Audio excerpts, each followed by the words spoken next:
अजितदादांच्या दुःखद अपघाती निधनाची बातमी सकाळी सकाळी जेव्हा आम्हाला मिळाली तेव्हा खूप मोठा धक्का बसलेला आहे आणि अजूनही महाराष्ट्रभरातील जे दादांना वैयक्तिकरित्या जाणणारे लोक होते ते अजूनही या धक्क्यातून सावरणं अतिशय कठीण आहे।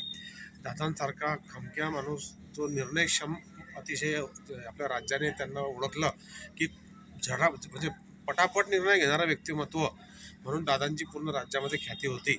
दादांच्या सहवासामध्ये आलेल्या प्रत्येक व्यक्तीला माहिती आहे की दादा दररोज भल्या पहाटे उठून कामाला लागायचे।